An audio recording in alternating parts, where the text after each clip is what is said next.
Assalamualaikum warahmatullahi wabarakatuh.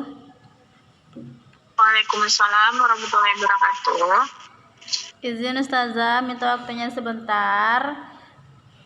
Perkenalkan, nama saya Yaza Mustika. Saya mahasiswi Winsuska Riau dari Prodi Bimbingan Konseling Islam. Jadi di sini saya minta izin waktunya Ustazah untuk wawancara untuk tugas UAS saya mata pelajaran psikoterapi Islam. Jadi saya di sini ingin mewawancara Ustazah bagaimana tentang sholat itu bisa berpengaruh pada psikologis kita. Jadi wawancara ini bersifat rahasia dan identitas Ustazah akan kami rahasiakan kecuali jika Ustazah bersedia untuk video ini kami publish. Jadi tujuan wawancara ini adalah untuk mendalami pribadi Ustazah tentang bagaimana praktik sholat berhubungan dengan kondisi psikologis seperti stres, kecemasan, atau yang lainnya. Nah, jadi wawancara ini juga untuk memperdalam ilmu saya bagaimana sholat itu bisa berpengaruh pada psikologis. Jadi di sini Ustazah bebas untuk berbicara terbuka dan bisa menghentikan wawancara ini kapan saja. Jadi saya di sini minta waktunya Ustazah untuk wawancaranya. Untuk pertanyaannya, bisakah Ustazah memperkenalkan diri Ustazah dan memberikan sedikit gambaran tentang rutinitas sholat Ustazah? Ya, baik. Perkenalkan, nama saya Aulia Nair. Saya mengajar dan berdakwah di pondok pesantren di Sumatera Barat. Jadi rutinitas sholat saya, alhamdulillah selalu saya usahakan tepat waktu, walaupun enggak selalu tepat waktu ya, tapi saya selalu usahain tepat waktu untuk sholat. Sejak kapan Ustazah mulai merasa bahwa sholat itu memiliki peran penting dalam kehidupan psikologis Ustazah? Ketika saya lagi banyak masalah atau banyak kerjaan dari kantor, misalnya kan dari kantor pesantren, apalagi saya berdakwah di lingkungan santri dan santriwati yang tingkah lakunya itu bisa dibilang agak susah diatur ya. Lalu jadi saya stres untuk memikirkan semua itu. Jadi saya bawa untuk sholat, untuk nenangin diri saya. Baik. Bagaimana Ustazah menggambarkan perasaan Ustazah setelah melakukan sholat? Setelah sholat itu saya merasa bahwa stres saya tadi tuh lebih berkurang, kayak hati ini lebih tenang, lebih adem gitu rasanya. Terus semua masalah itu kayak pergi entah kemana gitu. Jadi lebih tenang hati. Oke. Kemudian apakah Ustazah merasa bahwa sholat itu bisa membantu Ustazah untuk mengatasi perasaan cemas atau stres? Iya, bisa banget ya Mbak. Soalnya apalagi saya ketika stres itu, kayak semua masalah itu dijeda sama Allah. Waktu saya sholat itu saya merasa bahwa waktu itu hanya untuk saya beribadah kepada Allah dan hanya fokus gitu untuk zikir kepada Allah. Apakah Ustazah merasakan adanya perubahan emosional atau mental setelah rutin melaksanakan sholat? Kalau itu sih lebih kerasanya saya tuh lebih salah, terus saya tuh nggak gampang marah, jadi kayak lebih bisa menerima keadaan gitu Mak. Jadi kayak lebih ikhlas gitu. Apa yang udah terjadi tuh biarin terjadi. Oke.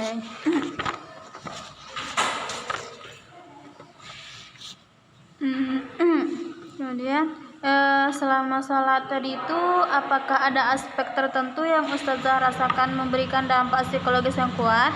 Misalnya dari aspek doa atau gerakan atau kekhusyukan? Itu pas bagian sujud sih, itu lebih kerasa lebih dekat gitu sama Allah. Karena waktu pas sujud itu kayak semuanya tuh ada Allah gitu mendengarkan semua keluh kesah saya gitu. Ya. Atau dalam aspek yang lain ada Ustazah seperti doa? Doa ada sih Mbak, ketika saya itu berdoa meluahkan semua keluh kesah saya kan. Saya ketika itu kan saya lebih luasa untuk curhat, untuk berhadapan dengan Allah.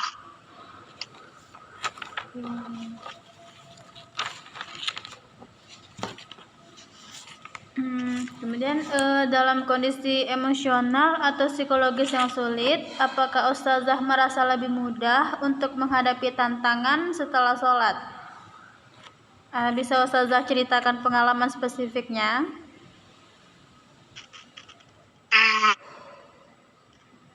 Cerita ya, waktu itu ada sih ketika saya lagi ada masalah, saya itu bingung gitu untuk menghadapinya. Jadi saya bawa untuk sholat tahajud. Ketika itu saya bangun untuk sholat tahajud, saya di situ berusaha untuk khusyuk sholat. Saya meluapkan seluruh emosi saya gitu kan, apa-apa aja masalah saya gitu. Waktu pas doa itu saya luahkan semuanya. Jadi saya terbawa. Ketika itu saya nangis gitu, curhat ke Allah. Waktu itu tuh rasanya Allah tuh kayak di depan saya gitu, mendengarkan saya gitu, dekat dengan saya gitu. Jadi itu sih pengalamannya.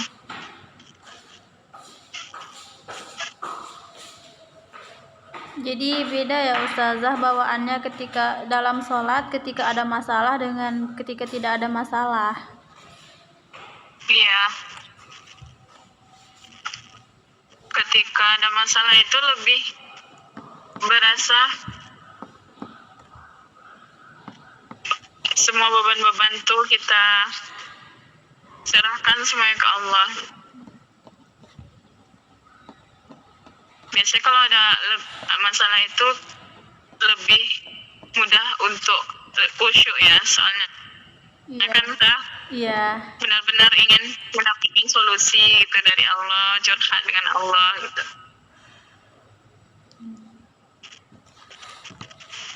Baik Ustazah, selanjutnya bagaimana Ustazah memaknai hubungan antara spiritualitas dan kesejahteraan mental dalam praktik sholat? Bagaimana Ustazah memaknai hubungan antara spiritualitas dan kesejahteraan mental dalam praktik sholat? Itu maksudnya gimana ya?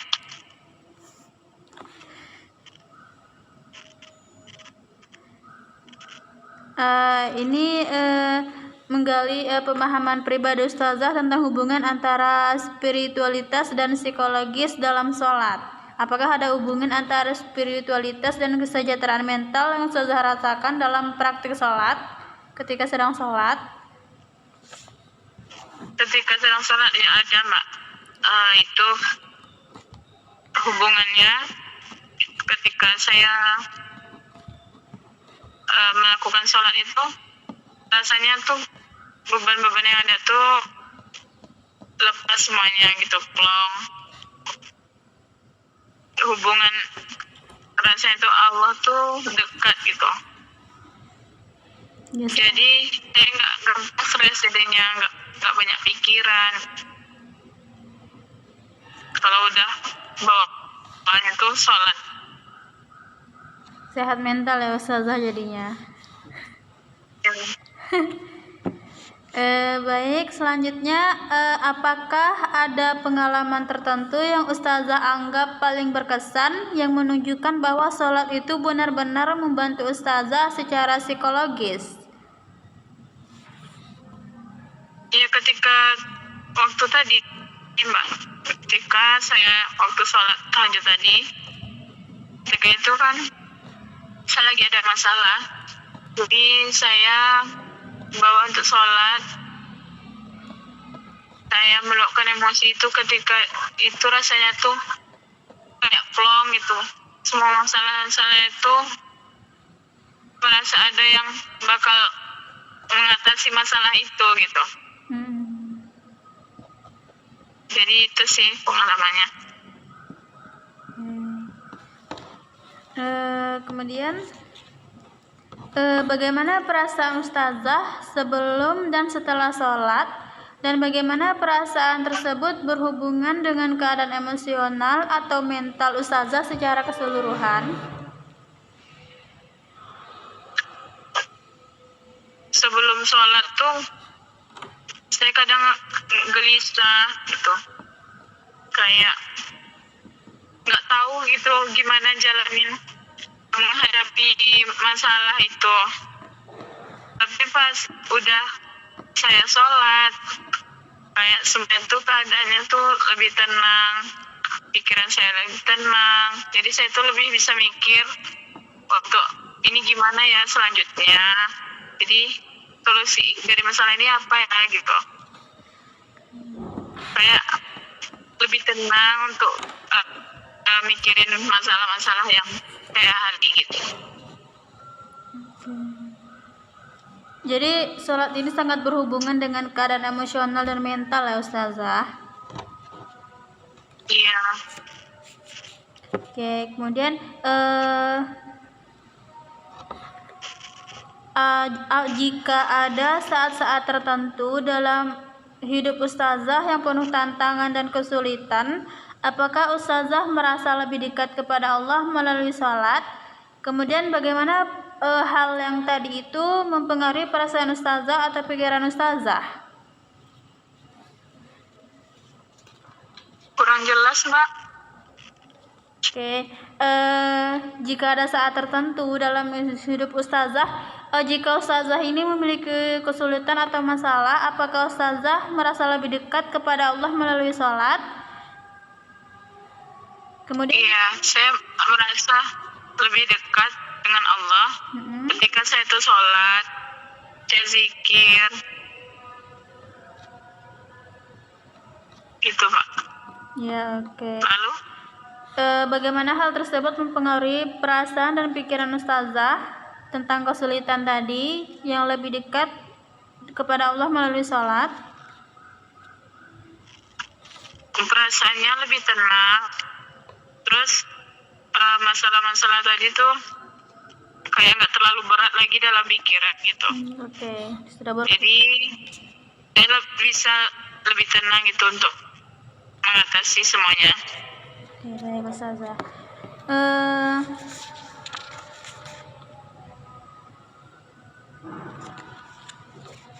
Baik. Apakah ada hal lain yang ingin Ustazah tambahkan mengenai peran sholat dalam kesejahteraan psikologis yang belum sempat kita bahas?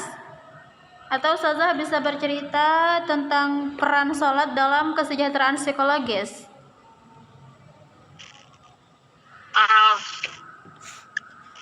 Mungkin cuma itu ya, sholat itu kan emang kewajiban kita ya, sebagai umat muslim. Tapi walaupun itu enggak, itu tuh sholat itu sebagai solusi juga untuk kita gitu. sebagai alternatif kita gitu untuk dekat ke Allah. Jadi ketika sholat kita, ketika ada masalah, kita cari solusi dengan sholat gitu, agar hati kita tuh tenang dan kita tuh nggak gampang stres, nggak gampang marah. Jadi kita tuh lebih sabar lagi tuh menghadapi masalah, apa kita menjalani hari-hari itu lebih ikhlas gitu. Jadi itu yang bisa saya tambahin. Oke, berarti sholat ini memiliki peran penting dalam kesejahteraan psikologis ya Ustazah. Iya. Baik, kemudian apa saran Ustazah tentang orang yang menggunakan sholat ini sebagai bentuk terapi atau cara mengelola kondisi psikologis mereka?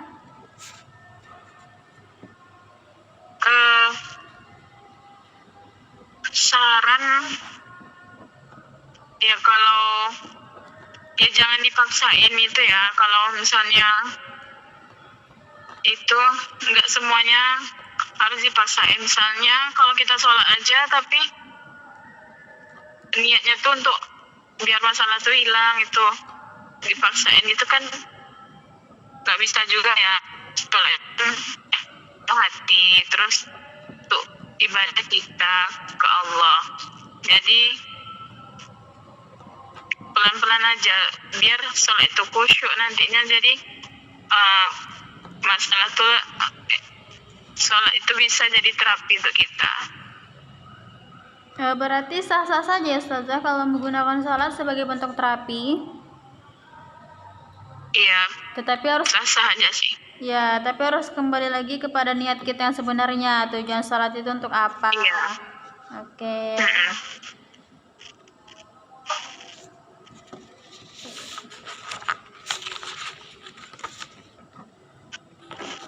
Mungkin boleh Ustazah ceritakan sedikit mengenai bagaimana cara kita membuat sholat itu menjadi terapi? Sholat sebagai terapi bisa itu ya dilakukan dengan misalnya mulai lakukan sholat sunnah seperti sholat duha, sholat tahajud. Bahkan sholat tahajud itu bagus ya, kita lebih merasa lebih tenang, apalagi waktu itu sangat mustajab gitu. Waktu sholat tahajud itu kita merasa lebih dekat gitu dengan Allah.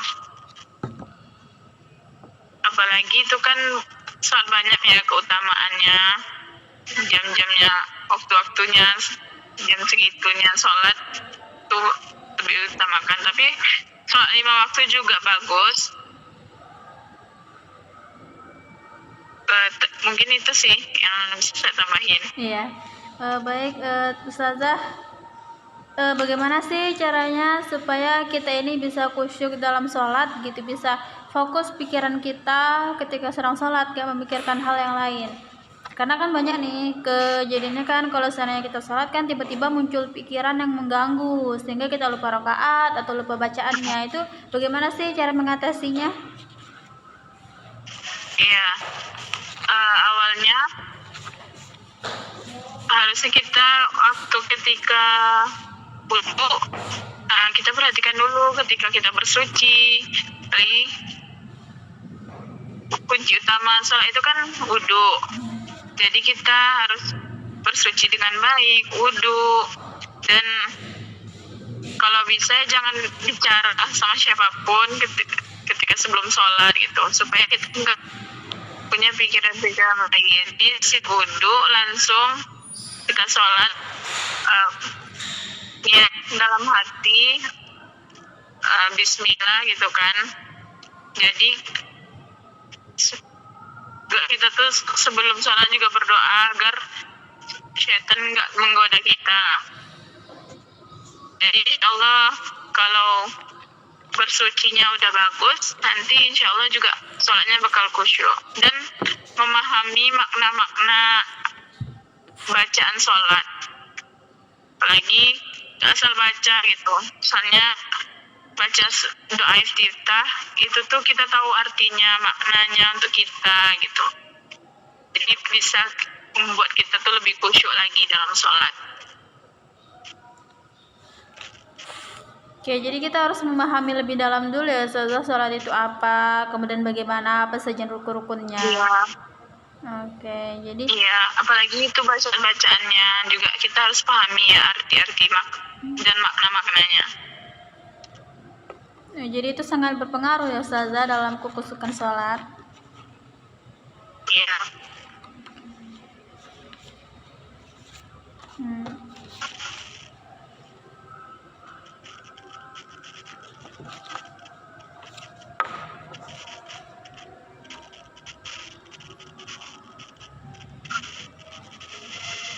Baik, selanjutnya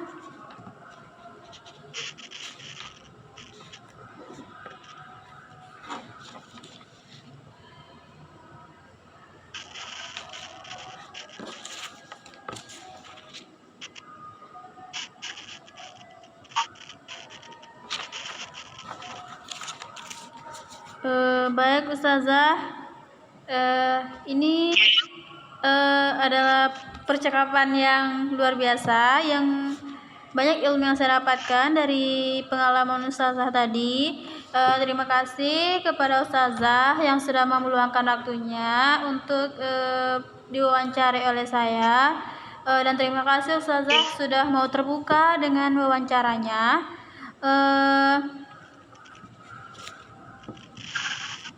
Ya, banyak yang saya dapatkan dari Ustazah, pengalaman-pengalaman Ustazah. Mungkin itu saja. Mohon maaf apabila ada kesalahan kata dan yang kurang berkenan dari saya. Baiklah, saya akhiri. Wassalamualaikum warahmatullahi wabarakatuh. Waalaikumsalam warahmatullahi wabarakatuh.